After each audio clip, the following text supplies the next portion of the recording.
The position of the European Commission is very clear. For us, one of the pillars of development cooperation is the universal access to water and sanitation. So our position could be only one, that we will support strongly in all the fora, all the international fora. We will support the adoption of one specific goal on water in the framework of the discussion for the SDGs. There is no other alternative for us than to have a strong commitment and strong political advocacy to sustain this SDG. The role of water operators is very, very important because it's clear that when we talk about universal access to water, one of the most important means of establishing this is to build partnership.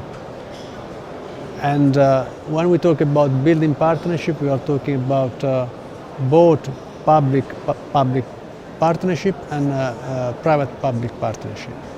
Of course, the Commission has a strong preference on the building of public-public partnership. And on this, water operators are very important. We are devolving a lot of funds for capacity building, for training, for technical assistance.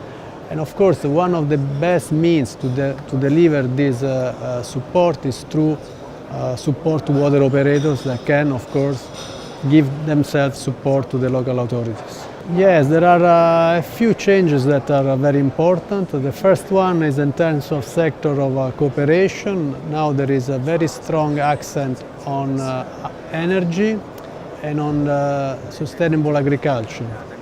This is the two main areas of intervention in our development cooperation. Concerning water, the important change is that we are not looking only at water in the way of access to drinking water and sanitation, but we are looking also at transboundary water management, water diplomacy, at the nexus between water, energy and agriculture. And also there are other important changes about the financing modality, for example. Before, the European Commission was mainly financing all the projects with, especially on infrastructure, including water infrastructure, with 100% of grants. Now the new modality is that we are trying to blend grants with the loans from the public and private sector to get a leverage effect.